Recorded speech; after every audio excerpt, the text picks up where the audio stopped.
தெலுங்கானா ஆளுநர், புதுச்சேரி துணைநிலை ஆளுநர் பொறுப்புகளை ஜார்க்கண்ட் ஆளுநர் CP ராதாகிருஷ்ணன் கூடுதலாக கவனிப்பார் என தகவல் வெளியாக இருக்கிறது. முழு விவரங்களை செய்தியாளர் ராஜாவிடம் கேட்கலாம். ராஜா, வணக்கம். ராஜா, எவ்வளவு நாட்கள் இந்த கூடுதல் பொறுப்புகளை அவர் கவனிப்பார்? முழு விவரங்கள் என்ன ராஜா?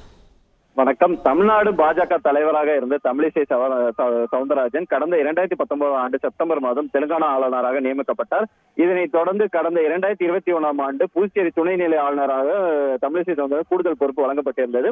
இந்த நிலையில் அவர் மக்களவைத் தேர்தலில் போட்டியிடுவார் என தகவல் வெளியாக இருந்த சூழ்நிலையில் அதனை உறுதிப்படுத்தும் விதமாக ஆளுநர் மற்றும் துணைநிலை ஆளுநர் பதவிகளை ராஜினாமா செய்வதாகவும் குடியரசுத் தலைவர் திரௌபதி முர்முவுக்கு தமிழிசை சவுந்தரராஜன் நேற்று கடிதம் அனுப்பியிருந்ததாக கூறப்பட்டிருந்தது.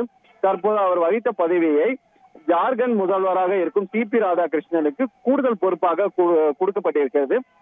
மேலும் புதிய ஆளுநர் நியமனம் செய்யும் வரை அவரே அந்த பதவிகளை வகித்து வருவார். கடந்த மக்களவைத் தேர்தலில் தூத்துக்குடி தொகுதியில் தமிழிசை சவுந்தரராஜன் திமுக MP கனிமொழியை எதிராக போட்டியிட்டு தோல்வியுற்றார் என்பது குறிப்பிடத்தக்கது. மேலும் இந்த முறை அவர் தென் சென்னையிலோ அல்லது தூத்துக்குடியிலோ அவர் போட்டியிடுவார் என தகவல்கள் வெளியாகியிருக்கிறது. முழு விவரங்களுக்கு நன்றி ராஜா. செய்திகளை உடனுக்குடன் தெரிந்து கொள்ள உடனே சப்ஸ்கிரைப் பண்ணுங்க.